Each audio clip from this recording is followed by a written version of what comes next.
time, it gives me great pleasure to introduce Miss Nelson, our 2015 honorary survivor and Campbellsport High School art teacher.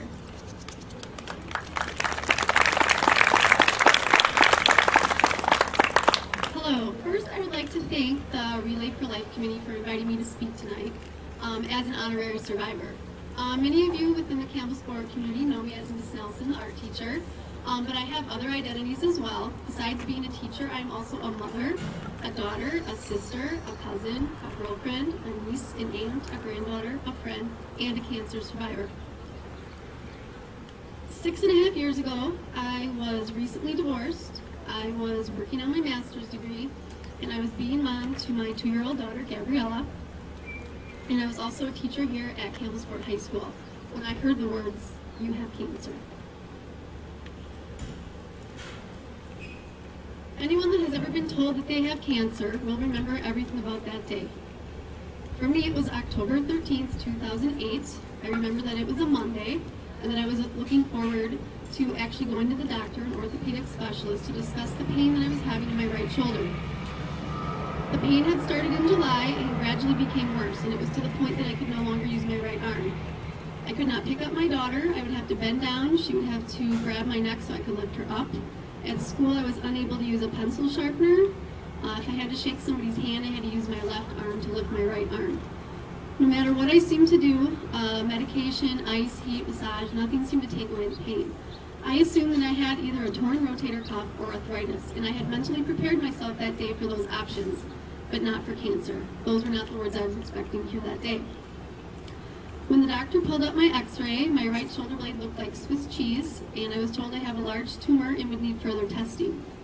I then remember having to drive to work and teach as if it were any other day, but it wasn't. Next came the MRI, which confirmed that I had cancer, an appointment with an oncologist, a biopsy of the tumor to determine what type of cancer I had, a PET scan and a bone scan to see if the cancer had spread, and finally the bone marrow biopsy to see if there were any cancerous cells in my bone marrow. All of these appointments were done very quickly over the next 10 days. When I think back to that time in my life when I first discovered that I had cancer, a million things went rushing through my head, but one question kept resurfacing, and that was, why wasn't I more happy enjoying all the little things? Everything that mattered to me became very crystal clear, and I really needed to figure out what I needed to do before I could be okay with dying. So I made a list, and that became my mission. Number 1, to go to Europe in 2009 as planned with my art club students. This was a short-term goal for me. It was 8 months away, and hopefully I would be healthy enough to go. I had only been to Europe once at this point, and I knew there was so much more to experience. Number 2 was to finish my master's degree in art education, and I know this seems really silly, like school shouldn't matter, and I should just enjoy my life, but I needed something to focus on, and this was a great distraction. Number 3, I needed to live to see my daughter Gabriella grow into her own person.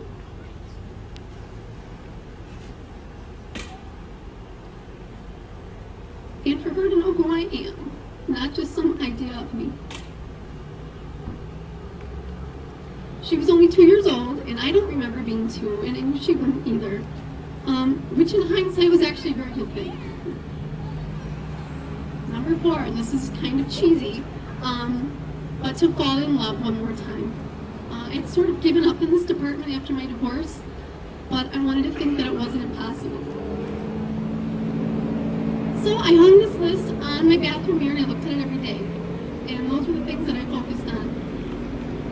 As of today, all except number 3 have been crossed off my list. I will never be able to cross off number 3. Knowing that my daughter needs me and relies on me, there was just no way she could grow up without a mom. So my list gave me something to focus on. Otherwise, I was going to drive myself mad, wondering what type of cancer I had, if I would need surgery, would it spread, will I get chemo, will I get radiation? My official diagnosis came exactly 2 weeks later. I was diagnosed with aggressive non-Hodgkin's lymphoma, large B-cell, primary bone cancer. I was told to take a year off work and focus on taking care of myself. My treatment plan was a combination of chemo and radiation. I did not need any surgery. My tumor was 10.5 centimeters. few lymph nodes that were affected. Other than that, the cancer had not spread. So actually, that was very good news. During this time of uncertainty and throughout my treatment, my parents were my foundation. I don't know how I could have survived that time in my life without them. I know that my cancer was way harder than them than it was on me. My parents would take turns joining me at appointments while the other would take care of Gabby. They helped me with cooking meals, cleaning my house, shoveling my driveway, getting me a Christmas tree and putting up the lights, helping me with bills and groceries, and taking Gabby outside to play in the snow. I also spent a lot of time at my parents' house in Wapaka where my dad potty trained Gabby, and my mom would tell me when I needed a kick in the butt for feeling sorry for myself. I could not stand up here today and tell you my entire story if it wasn't for the love and support of my wonderful parents, Todd and Sharon Nelson. This is why I asked them to be here this evening, so that I could thank them one more time, because when it feels like I won the lottery when it comes to my parents. Many of you here tonight have taken on the role as caregivers, just like my parents did for me. You've helped a loved one through cancer, and that is not an easy task. I had the easy job of being a cancer patient. But for those of you who have helped a friend, a parent, a husband, a wife, or a child fight this battle, you are amazing. Since my cancer diagnosis, I have known many who had fought cancer and won, and some who lost the battle and we will be remembering tonight. But I also cannot forget the friends and family members that have sacrificed everything while helping their loved ones go through cancer. You are heroes to me, and I have nothing but respect and admiration for you all. November 4th, 2008 was when I started my first round of chemo. It would take about 6 hours once I got started. The type of chemo that I was given was called RCHOP, which is an acronym for the 5 drugs, 4 which was given to me intravenously, and the P stood for prednisone, which was a pill that I took orally. Overall, I handled the chemo fairly well. I never really got too sick. About 4 days after chemo, I'd start to not feel well. Food would taste completely different. I remember eating popsicles a lot. I had jaw pain, headaches behind my eyes. My fingers and toes would be tingling and numb most of the time, and I was very tired. But other than that, it wasn't bad. I had actually expected it to be much worse.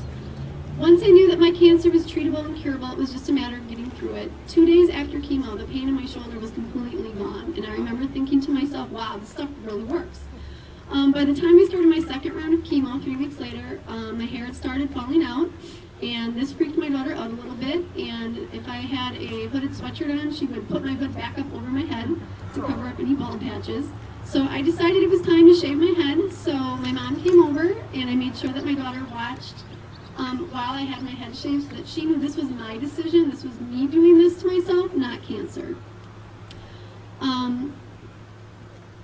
And it was wintertime, so it really wasn't that big of a deal losing my hair. I could wear a hat most of the time.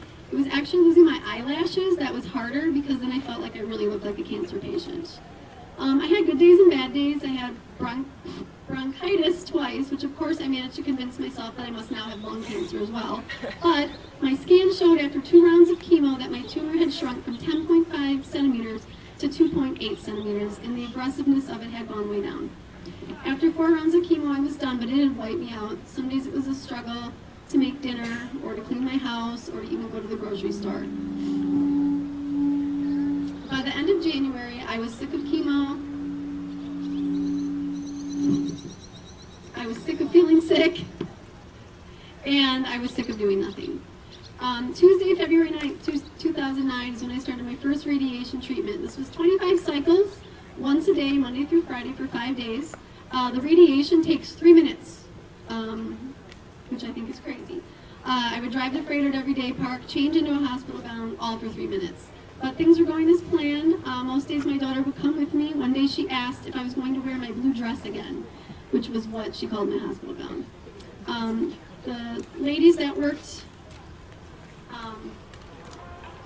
helped with the radiation, did not mind watching my daughter for the 5 minutes that I was laying on the table. She could watch me on the monitor and talk to me through the microphone, and she would say, "All done, Mommy," when I was finished. And Gabby also thought my doctor was Dr. Seuss, which I thought was funny.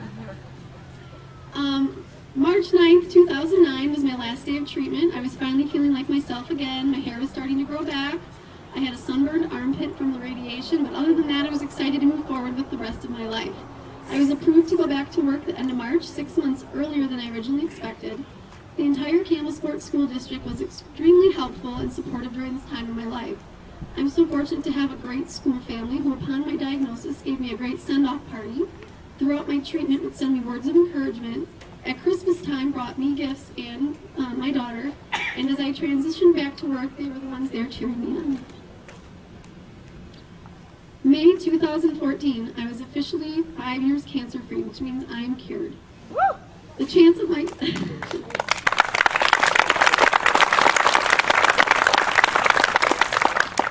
the chance of my cancer coming back is minimal. I no longer need scans or to see an oncologist. In preparation of speaking this evening, I had to go back and read my journal to remember all the specifics. There were so many things that I'd forgotten because it seemed so long ago. And part of me today feels like this never even happened to me, that it was just somebody else. I know that I'm lucky, and I would like to thank you all for being here tonight to remember loved ones, to celebrate survivors, and to support those currently battling cancer. Together we can put an end to cancer. So thank you.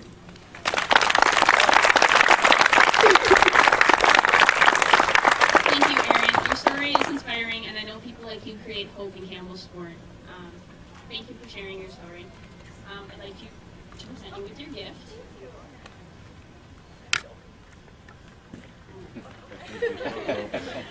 So how about we